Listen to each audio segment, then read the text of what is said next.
অনেকেই বলবে এটি সাজেকের পাহাড়। না, এটি কিন্তু সাজেকের পাহাড় না। বাংলাদেশের মানুষ জানে এবং হয়তো আপনারাও শুনেছেন রাঙামাটির বেলাইছড়ির জিগজাগ পয়েন্টের কথা।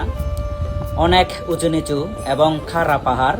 তবে এই যে রাস্তা দিয়ে আমরা যাচ্ছিলাম এইটা বোধহয় সবচেয়ে উঁচু নিচু পাহাড়, খুব খাড়া আবার খুব ডেঞ্জারাস একটা রাস্তা। মানুষ যদিও বা বলে জিগজাগ পয়েন্ট কিন্তু ডেঞ্জারাস, তবে আমার মতে কিন্তু যে রাস্তাটি দিয়ে আমরা যাচ্ছি এই রাস্তাটি সবচেয়ে বেশি ঝুঁকিপূর্ণ। আমাদের পরবর্তী টার্গেট হচ্ছে কেওক্রাডং। কেওক্রাডং কিন্তু পর্যটকদের জন্য উন্মুক্ত করে দিয়েছে। তবে এই রাস্তা থেকে কেওক্রাডং রাস্তাটি কতটুকু খারাপ ঠিক আমি জানি না।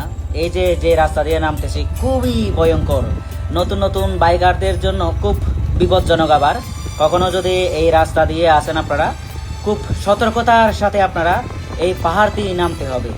তবে অনেকেই বলবে হয়তো এটা জিগজাগ পয়েন্ট না, এটা জিগজাগ পয়েন্ট না। আবার অনেকেই হয়তো বলবে এটা সাজেকের রাস্তা না, এটা সাজেকের রাস্তাও না। খুব ডেঞ্জারাস রাস্তা কিন্তু একদম নামতে হবে।